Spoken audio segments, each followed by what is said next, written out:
Awesome. So let's start. I'll switch on my camera in a short minute. Welcome everyone to this segment of Caribbean Women in Tech. And today I am your host and moderator. So I want to thank Startup Guadeloupe for inviting us to talk about a very, very special, should I say, key segment in how to restart the future. So I want to introduce the panelists. Today we have some esteemed panelists. We have, to my right, we have Marcia Brandon, all the way from Barbados. We have Janika John, who is in, is it Europe? But she's originally from St. Vincent and the Grenadines. So she's representing the diaspora, a woman in tech in the diaspora. And we also have Sophia Lubin. Sophie has a lot of experience in Paris, in France, and she is bringing a lot of programs back to her people in Guadeloupe. And then we have Joanna Riccia, as well as we have Axel Collajon. I hope I have been able to pronounce that. So I want to welcome them here. Before we get into the panel discussion, I think I'll just ask our panelists to quickly give us a little bit about yourself. Tell us about yourself as a woman and then a woman in tech, how you got involved as a woman in tech, and what sort of programs you're currently engaging in. So I guess I will start with Sophie. Sophie, you're up. Hello, everybody. Nice to be there with you. Yes, I work in Paris in an aerospace and defense company, which is called Safran Group. When you're in an airplane, there's everything from Safran in the airplane. I work as a business data analyst in a purchasing department, and I'm in charge of digital projects. Beside my job, I created a non-profit organization, which is called That Maris Project. I created it last year. I want to contribute to the dynamic of digital for Guadeloupe. And my big project, I would say, for this year is to create a Girls Tech Day at the end of the year to have more girls, more women in tech, in STEM, I would say. This is my quick introduction. Thank you, Sophie. Okay, moving on to Janika John. Kindly introduce yourself, your background, and why you are interested in women in tech and what are the initiatives you're moving forward with. Yeah, sure. So hi, everybody. As mentioned before, my name is Janika. I'm from St. Vincent and the Grenadines, 100% Vinci still. But I moved to Europe in 2015, actually. I started working as a software engineer since 2017 at a company based in Brussels. But right now, because of the pandemic, I'm working remotely throughout Europe, wherever it's comfortable, which is a great thing about being a software engineer, if you're interested in that field. In terms of the women in tech space, the reason why I'm interested in it is because, it's a big part of my identity, it's a big part of my journey as being a software engineer, especially in this field. Software engineering is something that's atypical, let's say, for a woman. It's not something that you really see that often, even more so for a Black woman. And so I found a lot of, let's say, comfort or community or a lot of myself on this journey from finding others, like me and community. And so I founded Women in Tech Caribbean, and the goal is to connect women in the tech space from the Caribbean, whether you're in the diaspora or actually at home, and just create this sense of community amongst us, because we need to start trying to bridge those gaps in the islands in the tech space. Thank you for that introduction, Janika. So next we'll have, let's see, Marcia Brandon, you're up. Okay. Good afternoon, everybody. My name is Marcia Brandon, and I'm the managing director of the Caribbean Center of Excellence for Sustainable Livelihoods, and we offer support to women and youth entrepreneurs. And so Women in Tech is one target group that we serve, and our focus is on almost three types of services or products that we have to help women in tech. One is mentoring, and so mentoring of cross-generational mentoring and peer mentoring, and also specialist mentoring, depending on the needs of the women who come to us, women tech entrepreneurs who come to us for support. And we also, right now, we do a lot of virtual capacity building and sustaining programs. And, you know, there's a joke among my peers with me, because I like to say I'm the least techie person around. Even though years ago, and I'm telling you, this is like years ago, people would come into my office and see me having meetings on Skype.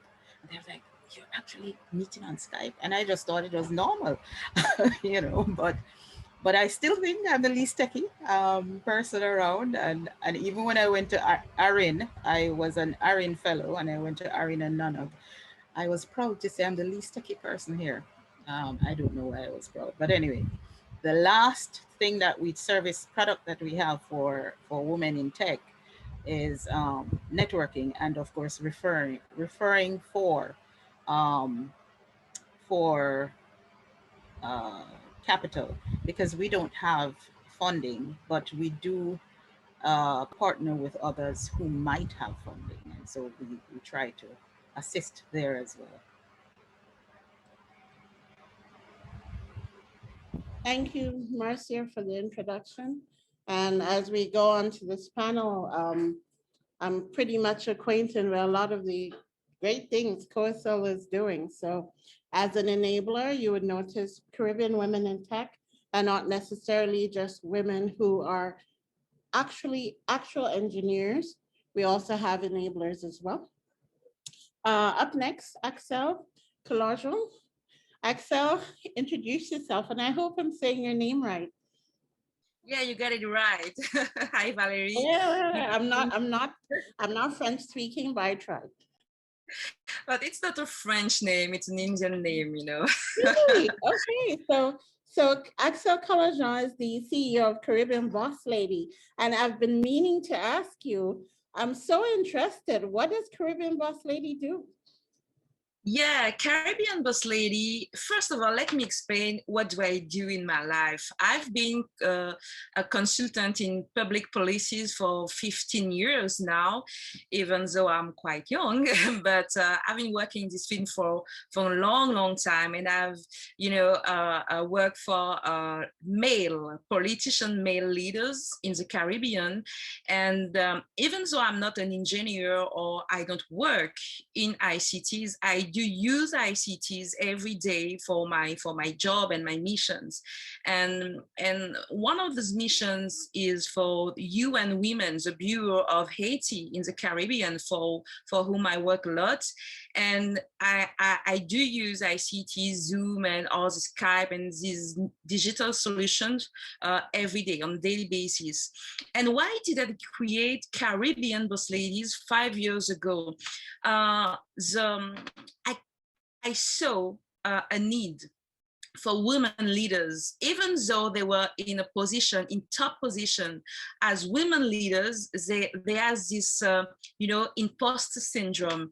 They were constantly asking themselves, do I belong here?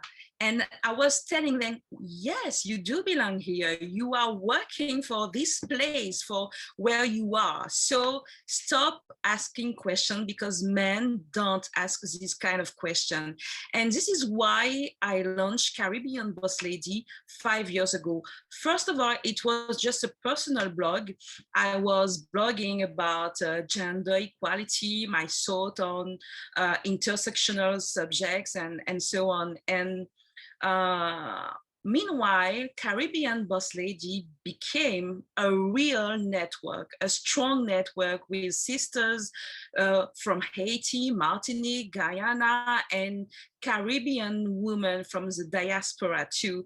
And quick, it became a place where Caribbean women, French and French-speaking Caribbean women could connect, network, and train each other, and just mentor and find a place, a safe place where they can be themselves and encourage other girls and women from the Caribbean diaspora to become leaders of tomorrow, and don't be ashamed to be leaders. This is what is Caribbean Boss Ladies. And today, since 1 year, we've become full-time a society, a business, and we train girls and women about entrepreneurship, ICTs, how ICTs can help them daily. So I believe that we talk about that later in the conversation. Thank you, Excel. And very interesting. I mean, as you're introducing yourself, there's some common themes coming about community, a sense of community. The imposter syndrome, we are going to speak a lot about that, because obviously in different aspects of women in ICTs, there is obviously an issue of imposter syndrome. We'll also be speaking about safe spaces and anchorage. So great points. Next up, I would ask Joanna Rickia to please introduce yourself. Hi, thank you, Valerie, and thank you, Startup Guadeloupe, for the invitation. My name is Johanna Rickia. I'm based in Brighton in United Kingdom, but I'm from Guadeloupe, and currently I lead strategic business development and partnership, focusing on the Middle East and Africa region for a real-time 3D company, which is named Unity. Unity originally was used and was created focusing on the gaming industry. So its largest use is the leader for game development, content creation for game development. But now, since 3-4 years, it's a lot of, like most of industries are actually using Unity for their 3D content creation. So my role, I got into market for the Middle East and Africa 2-3 years ago in partnering with government and large company to transform their economy in creating sustainable employability and self-sufficiency, creating capacity, building capacity. So we create solutions to ensure that the population gain sustainable marketable skills in Unity, and that those solutions will enable them to launch successful startup, market the skill to existing businesses, local or international, and really help promote the region as the next hub for the real-time 3D skill, but not only in the region, but across the globe. So apart from that, I really advocate for Black women in gaming. So I created an initiative last year, which is named the Overlook Agents, with the goals of highlighting Black professionals in the gaming industry, providing us a safe environment to discuss the opportunity for growth, i.e. challenges, brainstorming about solutions to attract people like us and retain actually those people in the gaming industry. It is important to know that in the gaming industry, there is only 2% of Black people in the whole of the gaming industry, even less of Black professionals. So it was important for me to show that we were there, and there were the whole spectrum of profession. So I'm a lead in business development, but we do have storytellers, we have e-sport, we have programmers, we have a lot of people. And I'm a Women in Games as well ambassador, and award-winning Women in Games ambassador, and voted as well one of the 100 game changer for the game industry last year. I also started the Caribbean, focus on the Caribbean gaming industry. And I have to say that having all those activities can be quite busy. So I'm taking another direction that's going to help me actually support not only the Middle East and African region, but really take the learning that I will have from that region for the Caribbean. Thank you very much. Thank you, Joanna. Wow, I could say we have such a esteemed panel, and I'm really proud to be able to share the same platform as these Caribbean leaders. So just a little bit about myself before I jump back in. I let everyone introduce themselves. So I'm your moderator. So my focus really is in digital financial market ecosystems and digital financial market infrastructure. So I've been in the space of ICT and tech for over, I would say 15 years of my life. Also, I can connect with some of the ladies on the panel. I've been in as a consultant for many years, have focused a lot on digital transformation. And in the last, I would say, 6 years, have taken a deep dive in trying to solve the problem of access to finance. And so my interests led to how can we use tech to sort out the gaps in accessing to finance. And obviously, I think it was already alluded by Marcia Brandon that women also face a big challenge also with access to finance. So in solving that problem, I did get involved more in applying ICTs to finance. And my focus now is on maximizing and designing digital infrastructures. I am the head of governance and execution for the Bantu Blockchain Foundation. This is the first, I would say, indigenous protocol that is a blockchain protocol that is founded and designed with Africa in mind and its diaspora, which includes the Caribbean and everyone. So we've launched our main net. Our protocol is live, and we have one of our products called Bantu Pay, and we'll be listing on an exchange shortly. And I'm the only member of the team that happens to be in the Caribbean. I also have a digital asset management firm, and I'm also partnered to a financial group where I am the VP for governance and compliance. And in that space, we actually manage a liquidity provision business for crypto assets. So yes, I buy and sell Bitcoin.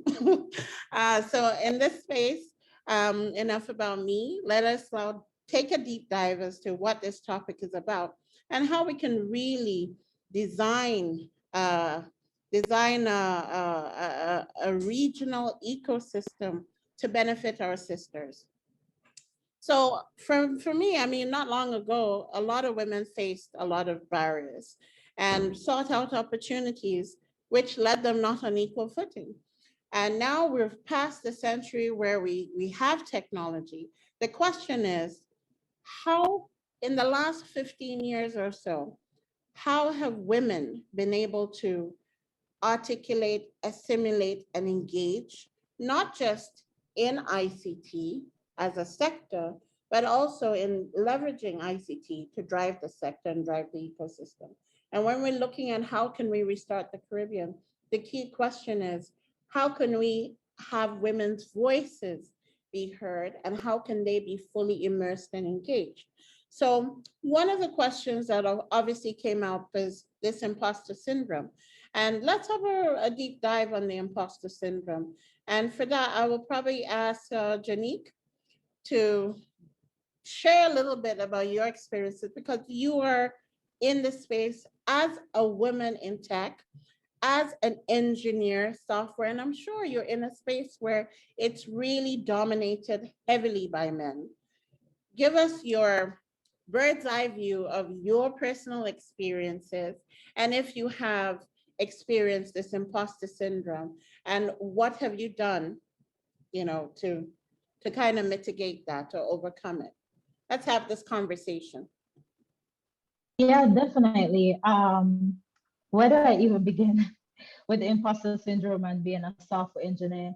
As I mentioned before, it's really a field that's heavily dominated by men and heavily dominated by white men. And this is the global situation. And it's no different in my company, although we have quite a lot of women if I compare to some other tech companies. We still don't have that many. And oftentimes you find yourself in a space where you are the odd one out, or you don't look like anybody else, or everybody else looks different than you. And this can bring feelings of imposter syndrome to some people. And sometimes it's not a one-off experience that causes it. It's more of a period of consistent and sometimes very subtle activity, attitudes, comments that really make you start to question yourself and why you're there, why you're in this space. Speaking specifically to tech and being interested in software engineering and tech, I remember from a very young age, I used to always watch, for example, Google I/O or Apple WWDC. These are tech conferences. And when I was younger, about 15, 16, I would watch these tech conferences. It would be only men presenting, only men, mostly white men, Americans, talking about, the different technical parts. But I was there for the tech and I was really interested in the tech. But now, a few years later, all of that has changed. And some people might say, like, oh, why is that even important? Why do you have to care that there's now a woman presenting at, for example, Google I/O was yesterday. Why do you care that now there's a woman talking about these technical things? But it matters. It might not matter only for me, but the representation of seeing that, okay, women can be technical and seeing them on such a big stage also helps other people to realize that this is a bit more normal than you think. I will give one personal story. I share this story sometimes. When I decided to do computer science at the UWI, because I went to Cave Hill in Barbados. At that time, I think that there were about 3 other girls in my group studying computer science at that time, and my faculty was one of the only faculties on campus where there were actually more men than women. So every other faculty except the science and technology faculty, which is now called, if it's still called that, is the only one that had more men than women. And there's a big part to do with, the fields that were available there. So back to this personal story, I was there outside the computer science lab waiting to go in. And somebody that I don't know, up to this day, I still don't know who he is exactly, approached me and said, oh, hey, can I talk to you for a second? And I said, yeah, sure. And he said, oh, you're studying computer science? And I said, yes. And he said, can we talk for a little while? And we sat down and we had a conversation. And essentially the conversation went in the direction of, if I knew or if I was aware that my makeup of my brain would make it difficult for me to ever be as good a software engineer as a guy. And I share this story because I know that this is something still to this day, there are male software engineers, or maybe even women software engineers, I'm not really sure, but male software engineers that perpetuate this idea that the makeup of the woman's brain hinders you from being a software engineer in some way. And I say all of this to say that having examples, to kind of break down these barriers or to show that, no, actually these kinds of things are not true, can actually help others who are interested in the tech field, feel a little bit more comfortable and feel a little less imposter syndrome. And what I personally do in terms of imposter syndrome, for a lot of people, it comes from, like I said, being alone in a space or feeling like you don't belong because, you don't have examples of people excelling who look like you, or maybe you're in a space where you feel like the odd one out. And so the answer to that is often community. I'm a big proponent of community. Like I mentioned, I started Women in Tech Caribbean community for this same reason. You mentioned that I moved to Europe. This was also a very big change for me, you know, moving from the Caribbean environment. And you have to say, well, at least in Simmons, we're very Americanized, let's say, and European culture is completely on the opposite side of American culture. Sometimes I think it's on purpose that they go completely in the opposite way. So I really had to, you know, adjust to a lot of things. And what really helped me, you know, as a Black woman, interested in programming, loving programming, is to find other spaces in Brussels, you know, with women like myself. And one such community was Women Code BE. And they really helped me, you know, feel at home, settle, you know. It's always good to have other people who you could talk about your interests and support, and you don't have to explain certain things, or you don't have to think about or worry about, you know, certain things that could come with being in a male-dominated space. And so the answer to this is community. As I said, community is invaluable. I will also share that when I started looking for a job as a software engineer, I sent out a lot of cold emails, a lot of cold CVs. And 100% of the interviews that I got was through networking and through communities. So being in these communities, getting to know people who told people, oh, you know, I know this person and she's looking for a job, is actually how I got most of the interviews. So yeah, I say all of that to community is the answer here. Thank you, Janique. And you just touched on key areas: the importance of community, the importance of creating safe spaces. And I'm sure some of our other panelists could share that view.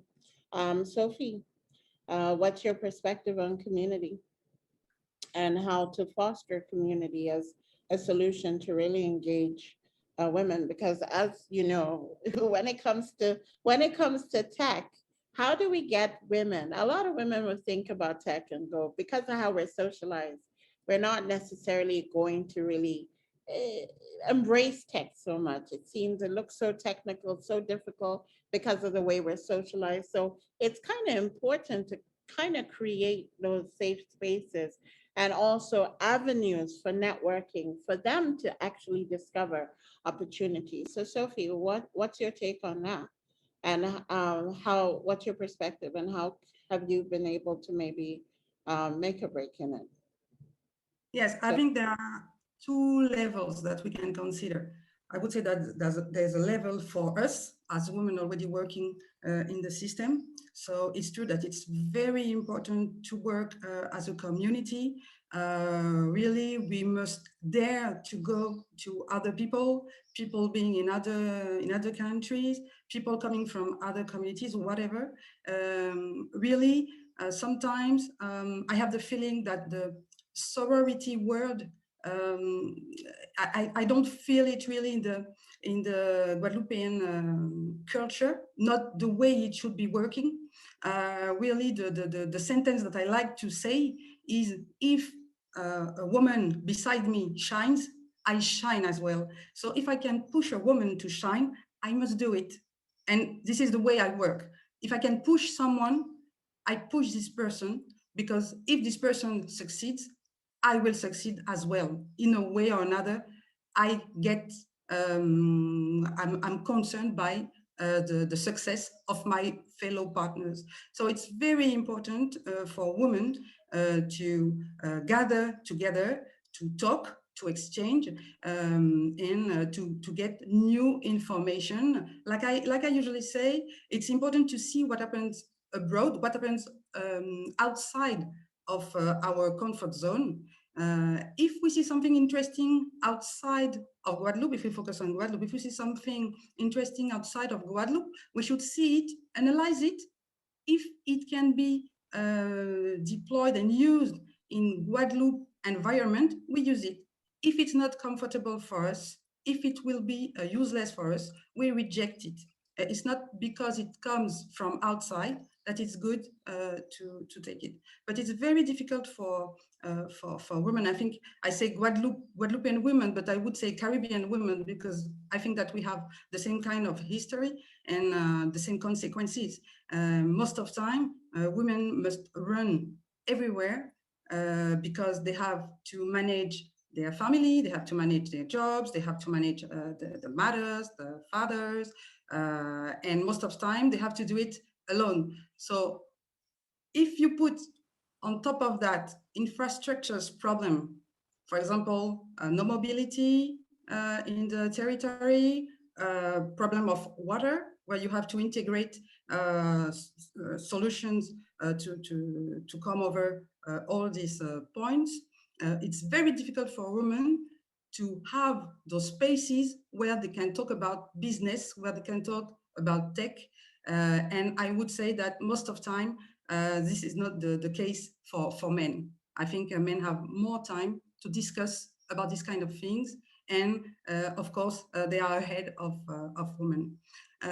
If we talk about the second level, which is the level of young girls, for young girls, it's important for us as grown women to accompany young girls. And really, we have to work on the self-confidence. Young girls, we should push young girls to be self-confident. Of course, we cannot say to young girls, be self-confident and they will be self-confident. No, it doesn't work like this.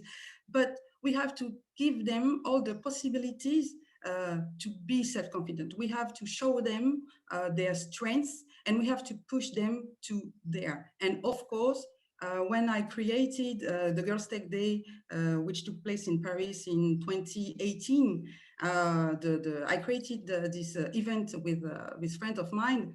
I have a daughter who is 19, and really I was thinking about what she would do later for her studies. And really I thought about several things.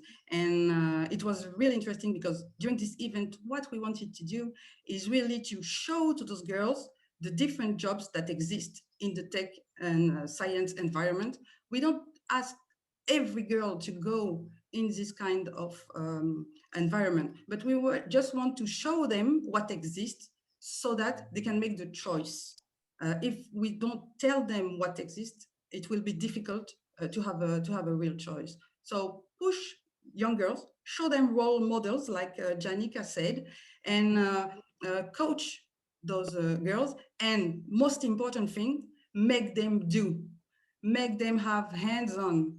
Show them how we can build a website. Show them how we can build game. Show them that it's not that difficult. We just have to go in it, try it, and they will say, okay, it's not that difficult. I can do it. I made something and I want to see and learn more. And that's why I really want to organize the Girls Tech Day in Guadeloupe. I know that it will not be the same as what I did in Paris, because in Paris, when you organize an event like the Girls Tech Day, it's very easy. Girls can take the metro, they can take the train, they can arrive early in the morning, and they can leave late at night. In Guadeloupe, I know that it will be more difficult, and I will have to take into consideration other features of this environment. But really, I want to show girls, I saw a question in the chat, really, we should dare. That's the only thing. Nobody prevents us from doing things. So let's do things. And it's better to say, to ask for forgiveness than to ask for permission. Fantastic. Very well said, Sophie. And like you say, we should dare. And coming to actually applying practical elements. So this is not just abstract. We talked about a lot of things that are key. The importance of networking, the importance of creating a space so that we can encourage one another. And see, Marcia said, yes, we need to encourage one another. And also, another thing you also pointed to is the fact that we have to create and facilitate programs to engage. So we're talking about also creating systems and facilitating particular programs that can engage women to actually embrace and adopt it and to be the best selves using tech and using ICT. One thing you also did mention and you alluded to is infrastructure. Sometimes we don't even think that our own infrastructure is not necessarily designed from a gender lens, but that's another topic. We could probably get to it towards the very end. But now, just to include and continue the conversation when it comes to actual practical programs, here I'd like to see and bring in both Marcia, as well as because she's been doing a lot in the area of startups and also in capacity building, because this is where the skills gaps are. And also Axel, she alluded to it in her introduction in terms of entrepreneurship, the importance of entrepreneurship. So let's look at entrepreneurship in tech and how that can eclipse. So for this, I'll ask Marcia, please give us your 2 cents in terms of how do you see the need and importance of bridging the gap that we already experience in the space for women in tech, and women in tech, in ICT, and those who are also using tech to enable their enterprises, because you bridge both gaps as an enabler of the ecosystem. An enabler of the ecosystem, and just building that pipeline, because there's so many things to say about women in tech, especially now that we have digitized the world, and you know, digital solutions are critical. And the thing that we're focusing on at COESL, more so now than ever before, is that innovation. We've always focused on mindset. For us, mindset is critical, just simply because, you know, we talked about the imposter syndrome, and that's something that even before we knew the name, I'm very familiar with it. People may say, you? I mean, just the other day, somebody said to me, when I said it, somebody said, you? No, sir. I'm like, trust me, yes, me. So, so it may not be, nobody may see it, but there are times when I'm like, oh my God, am I really that good? Am I going to get this done? Can I get this done? It happens to all of us. It doesn't mean we are lacking in self-confidence, but what it means is that we do need to have that community to support each other. We do need to have somebody we can call and say, oh my God, I'm freaking out. What do I do? And somebody to just calm us down and say, hey girl, drink some whiskey and get on with life. So, but seriously, self-confidence and also continuous learning is something we're looking at mindsets for innovation. And one of the things we see in the region and in the world is that there are tremendous opportunities now for developing apps.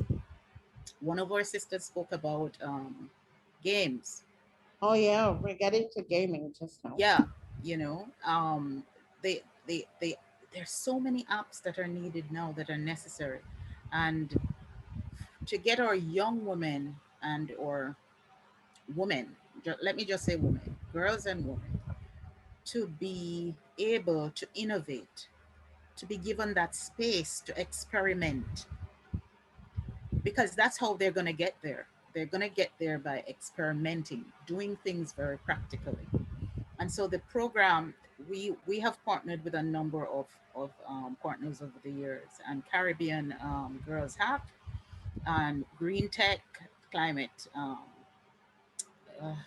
You know what I'm talking, Telly. Sometimes the words are not coming. But Climate innovation, Caribbean yeah, Climate climate Innovation innovation. Center for Yeah. Green Technology in the Caribbean. The focus, we're still not extremely visible as women and girls in tech in the region.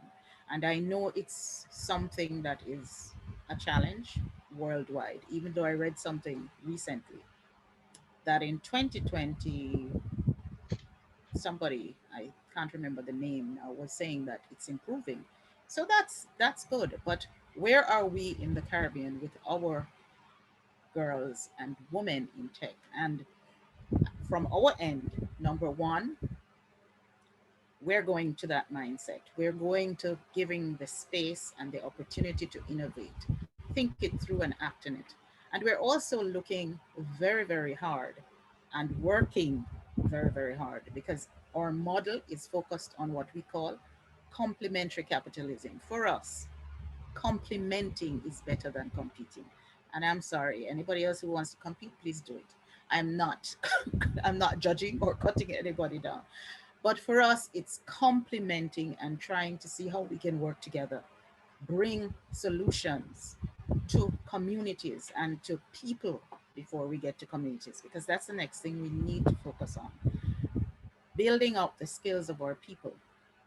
And we have very bright people in the region, but we know that many of our women and girls, especially those in rural areas, are not getting access to different things. Internet is scarce in the rural areas, whether we know it or not. I mean, I remember we did a session in St. Lucia a few years ago, and many of the youth who actually came to the session, to the training, lived in rural areas.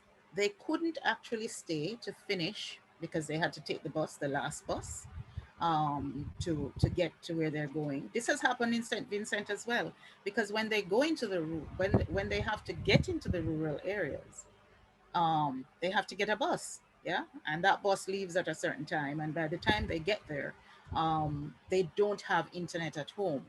So those are the things we have to focus on, connectivity. So now, and listen, we have a situation with the schools now. It has been played out. Children needed to learn from home. Devices were lacking. I have several female entrepreneurs who all they had was a phone, but their children had to be at home doing school. So they either leave the phone with the child or have the phone doing business. If they can't do business, their child can't eat. They can't pay the rent. They can't pay the bills. What's the toss up there? And how do we solve that? Because my solution was the government needed to step in, NGOs needed to step in, private sector needed to step in. But most of all, the companies that make the money over the years needed to step in. So we're talking Flo and we're talking Digicel. Yes, Flo, I'm talking you and I'm talking Digicel. Because we needed, and I think in some ways they did, but I think many people are still left behind. In Barbados, we actually decided that we were going to help with devices. And what we did was we formed what we call a IT action team. We had over 100 names in less than a week of people who needed, parents who had children who needed devices. Up until now, we really haven't been able to do much, apart from submit it to the government to say, these are the people who need. We don't have any money to buy any devices. And this is the catch. This is a catch 20, whatever it is, with women and tech, resources, all types of resources. In order to innovate, they need these types of resources. So we're going to have to focus on that. Yeah. Thank you, Marcia. Really key points. Resources and infrastructure, two key elements for women to actually get involved in the first place, to even engage in a digital society. And Axel, I think at this point, I'll bring you in to kind of shed a little light. I'll have Axel and also Sophia, not Sophia, sorry, Joanna, touching on these points. So Axel, from your perspective, and when it comes to gaps in infrastructure to support an ecosystem for that is supportive of entrepreneurship for women in tech, and listening to what Marcia says about the gaps, what is your take on that?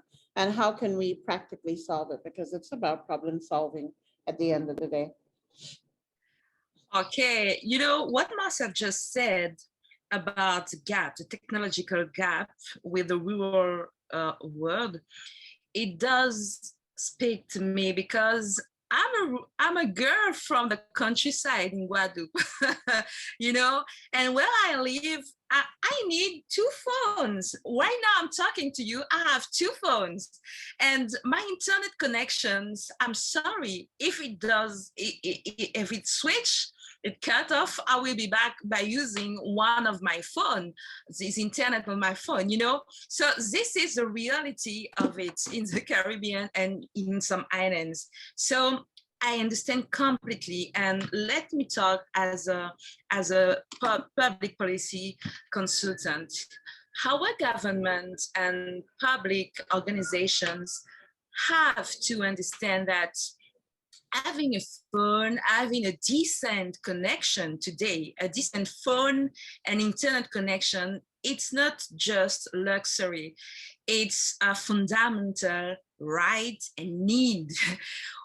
You talk about it, Marcia, between school, the child, and doing your business. We must not choose today. Hey, well, it's 21st century, you know.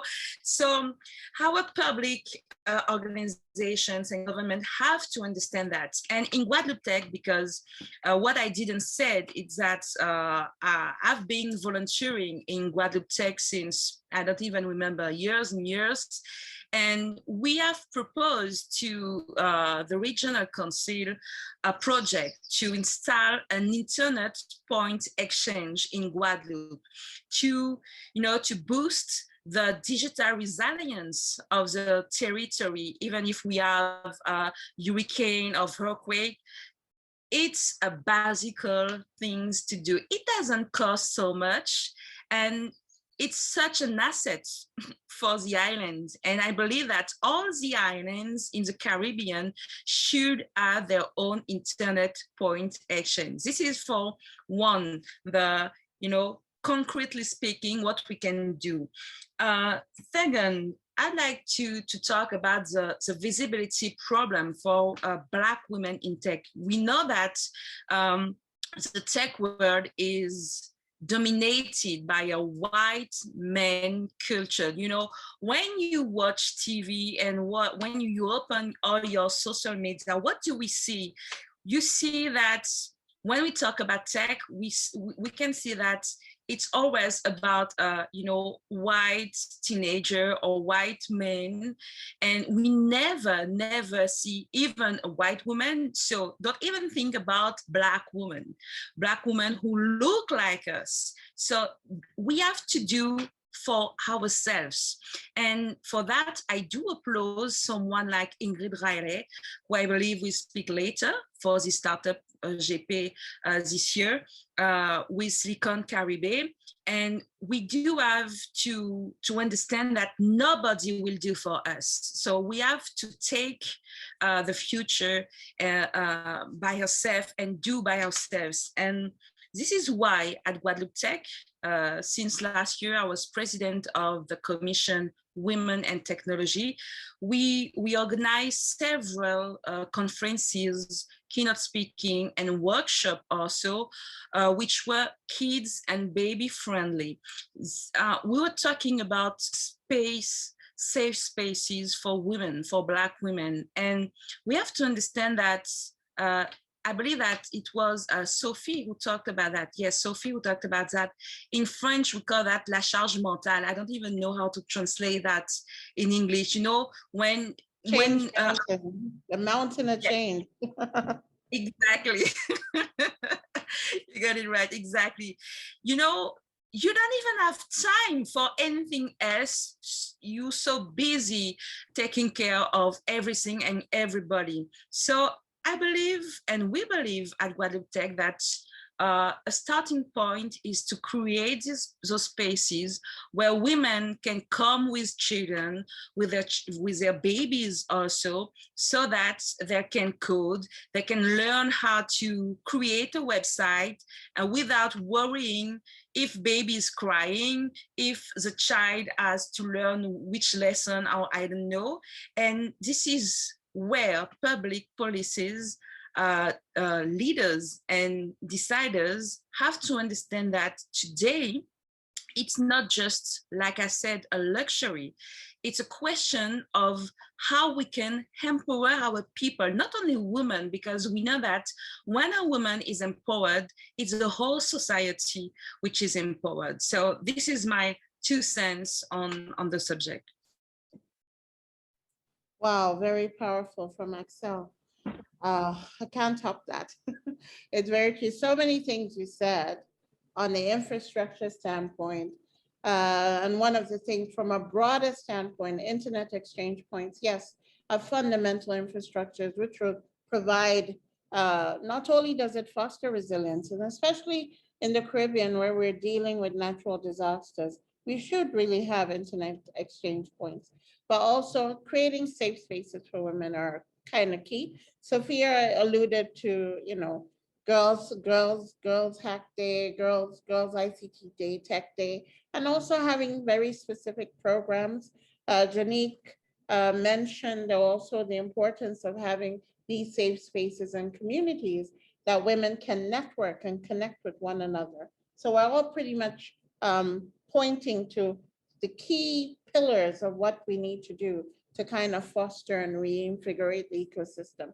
Now I'm going to go into Joanna. Joanna brings a very, very different perspective. On the one hand, she's got experience in terms of gaming, and I'm very interested to see how women are actually participating in this space, because when we talk about ICT, we're talking about a very, very wide landscape. So many opportunities there for our girls and women, but we're not necessarily seeing them participate and take advantage of these new lucrative areas. So when you're looking at something like gaming, gaming falls within what we call the orange economy, which is really the creative economy. And this is where we're unlocking a lot of value and a lot of opportunities. So Joanna, from your perspective, especially in the section of gaming, how do you see, where do you see the gaps? And how can you see it being plugged in and fitting a model? Because you also have the experience with engaging in Africa and different parts of Africa. So that lens, how can the lessons from that lens can be brought to the Caribbean, you know, to improve? So that's one perspective, right? Yeah. And then the other perspective is, apart from just looking at the gaming industry in general, what can we learn, or what sort of models can we pick from, especially from your experience of working in Africa, especially for networking and connecting women, that you think we can actually transpose into this ecosystem for it to grow? Thanks. Thank you very much, Valerie, for the question. So to reply to your first question, the gaps are, and I think it is mainly for the Black community in general, for Black women. And the first things would be bring awareness of the gaming industry to families.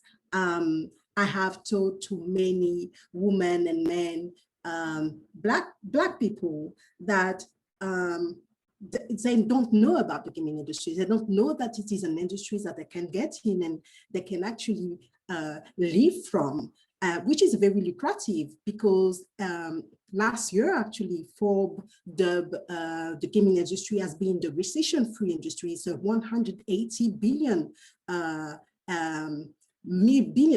US dollar industry. So it is something that we have to be to now be catching up with other people, and it is, as Janica was saying, it is a white male dominated industry. So first of all, the awareness to the parents, but awareness as well to the children, awareness that parents need to understand that there are some tech, programming, HR, any type of profession can be done in that industry. A lot of, I'm going to give you an example. Actually, today I was talking to a Nigerian young girl. She's in doing a BCS in computer science. She had to go in computer science because her parents didn't want her, was thinking that gaming wasn't an industry where there is something where she can be successful. And last year, she showed them that she was successful what's being a student. A lot of parents think that being a doctor, being a lawyer, going into any type of a over industry, but gaming, because gaming is a waste of time. Yeah, and I'm 42 this year, and I grew up knowing that gaming wasn't for me. It was like you were wasting your time, and it's not that. Gaming right now is used in everything. So we need, for first of all, the awareness, the education, and the education of the skills. The education, so what I've seen in Africa is a lot of people are self-taught, and now because there is a focus on the region, there needs to fill the gap between being self-taught and being completely and have that professional level. So the education as well needs to be in the Caribbean. Yeah. So as well, the support from the region. Why it is working now in certain countries in Africa and the Middle East is because they've got this governmental mandate. They understand the government understand that gaming can be one of the main industries that are going to diversify their GDP, but as well increase their revenue in the long term. So let's say that we have to see 10 years from now. We have to see 15 years from now. Yeah. The gaps are there, like awareness, education, start from scratch. Infrastructure, as Axel was saying, infrastructure is very important. Gaming is cloud, gaming is data. So understanding as well to everything which is hardware as well. So and then having the fund, not only the fund from the government, but having a corporation that's going, a corporation consortiums that's going to support those newly talents that going to go into market and really showing that this is going to be possible. And of course, marketing. The Caribbean has been the hub where they can find actually some talent. The world has shown us, and the crisis has shown us that now we can do everything from home. So we can work from home, and why can't we actually leverage this and stay at home, stay in the Caribbean and be able to work for someone in China? Why can't we work for someone in South Africa or in Norway? This is what the crisis has actually opened the opportunities for us. So that's for your first question. The second question, and to really repeat a little bit what I said in terms of awareness, education, and what is being done right now is really networking. My role here in the gaming industry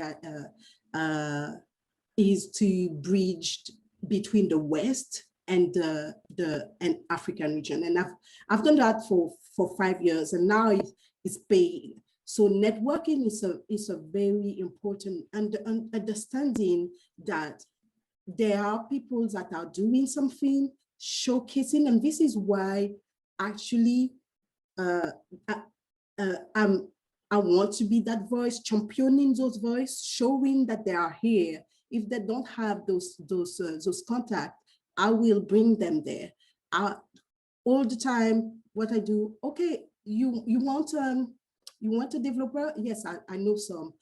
Be part of community. So I'm part of the community of the African gaming development industry. Ensuring that the voice is heard as well. In terms, and again, in terms of women and representation of women, being there, being just representation, being visible. Being visible is very important, because if someone sees you, someone will say, oh, I can actually do like her. I can actually be like her. So I recently started a channel, a YouTube channel, where I invite Black women in games to talk about what they do, how they got into the gaming industry, and what they do, and actually what are their advice. So visibility, representation, all of that is really important in order to fill the gap and to really have this industry and ecosystem that's going to be to grow. Thank you. Thank you. And I know we started our panel just about 10 minutes late, so I crave the indulgence of the organizers if we can just have like a round for key takeaways, and as well as to hone into something, because I'm always into making sure something is practical.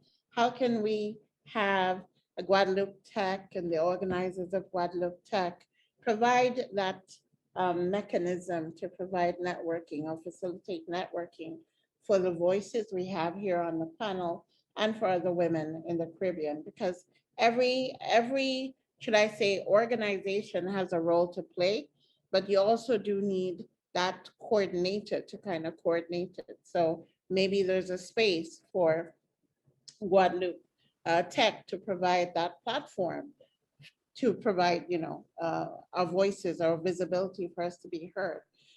So I will just do a round of key takeaways, your top key takeaways in terms of where do you see the biggest punch or needs are, and what would you say would be your idea? Let's think about practical ideas. An idea of how we can fill in a key gap. So your key pain points, and what idea would you leave on the table as a suggestion to fill in that gap? So let's go to Janika. We haven't heard from Janika for a while. I miss you. Yes. I've been seeing. So Vince's sisters. Sophie mentioned something, and I really want to reiterate it. She mentioned young women or women in general doing, and somebody else in the chat spoke about, you know, being with the code and being behind the computer. And I really wanted to re-emphasize that, because in the field that I'm in the field of software engineering, as I mentioned in the chat, you really just need a computer. It doesn't have to be a fancy computer, and a stable internet connection, and you can actually release software. So once you have the know-how, of course, and there are tons of there's freecodecamp.org, for example, if you're interested in, you know, getting into coding. Once you have these two key things, you can actually start releasing software. I will give a quick example. A journalist had reached out to me about COVID figures in the Caribbean, and had showed me, you know, Johns Hopkins map, and said, you know, we go to every Caribbean country and we count it individually. Do you think that you could develop something that could actually fix it? And within a week, our website was up. I worked on the website where we actually had the COVID figures for the Caribbean countries. And now we have vaccination figures and everything on it. And there was nothing between me and releasing this software. So one thing I would really like to see in the Caribbean region is more women, I'm biased, but, you know, men as well, releasing things, developing things, trying out things. If it doesn't work out, so be it. A lot of the times hosting is free. You don't even have to buy a domain. You could try it out at first to see, you know, what the uptake is. So yeah, I really want to emphasize, like, start doing, think about a problem that you want to solve, build that website, build the app, start with the very first iteration of it, and get it out there. That's a key, really key takeaway for me in the software engineering industry. And you mentioned, Joanna mentioned Unity and software engineers. We should probably really connect, because I would really love to connect, you know, the software engineers and the others in the Caribbean women in tech community with the opportunities that are out there. And that is something else that we really need to do in some other big countries. You know, how opportunities spread and jobs spread, as I mentioned before, is each one tells one. you know, so we really need to do that, more of that in the Caribbean, not just specific islands, you know, profiting from specific communities or things, you know, growing, but each one of us spreading the word, and even through the Francophone Caribbean as well, connecting with the Anglophone Caribbean. We need to break down some of those barriers there. So yeah, that's what I wanted to add. Thank you, Janique. Sophie, give us your key takeaways. Yes, I will be very brief. Just two things.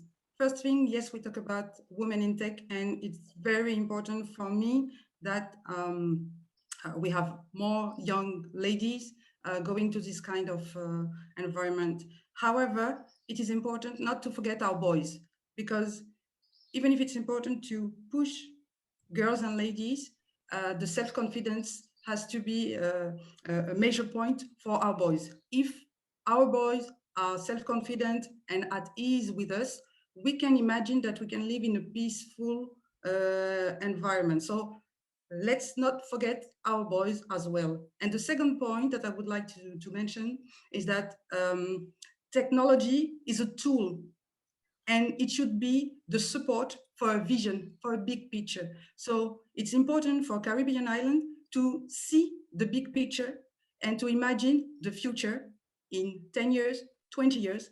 And that's how we can see how we can settle things to reach this big picture. Let's not think just short term. Let's think, let's imagine long term. This is it. And thank you very much. I was very glad to share this conference with you. Thank you, Sophie, for your feedback and input. And you're right. Technology is massive, and I take your point.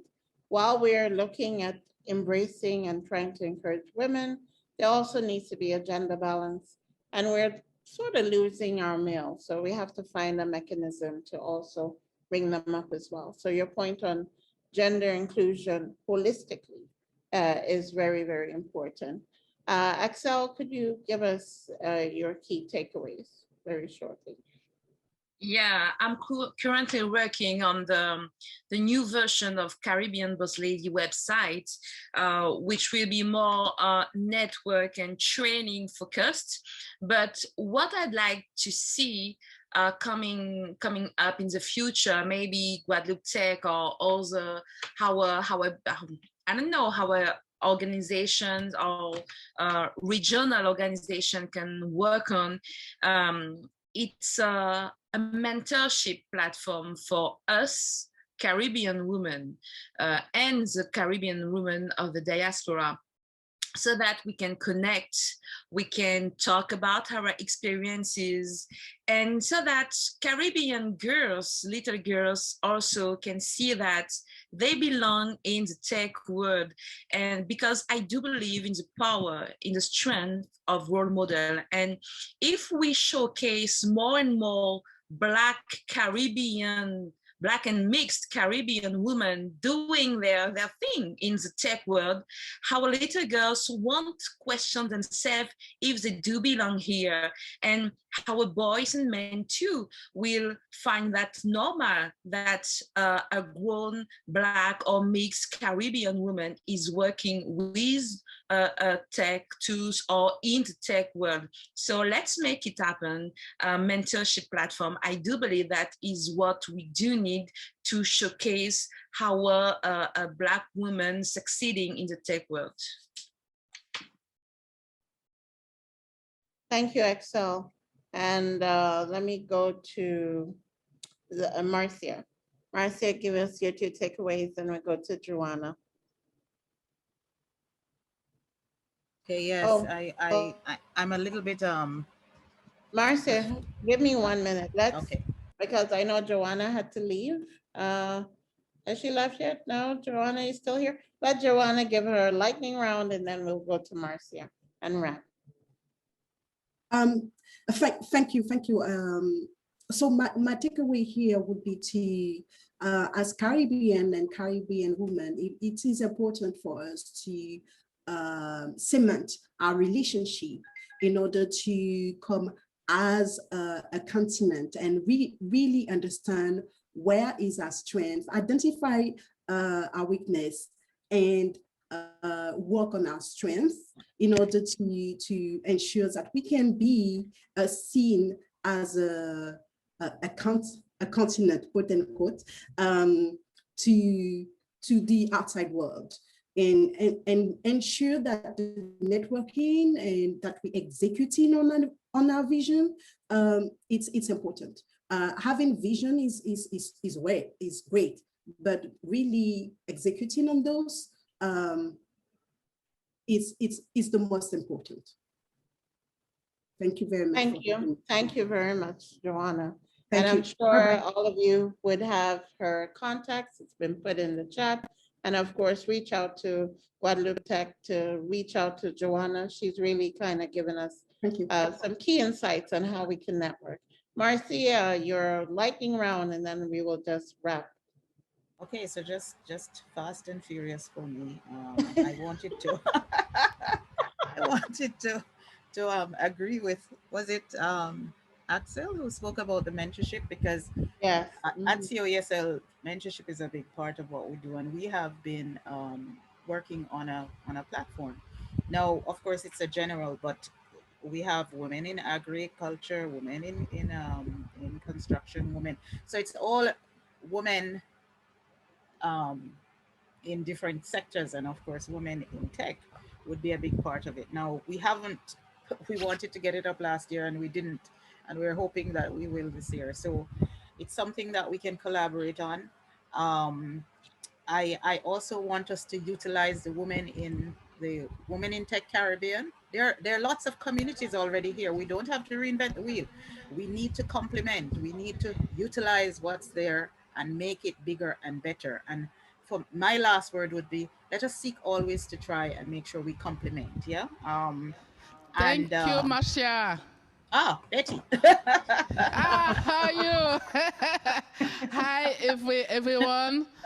Every woman, very powerful woman in this session, in this panel. I'm really proud of you, all of you. It was amazing. Thank you very much for all of us. Thank you.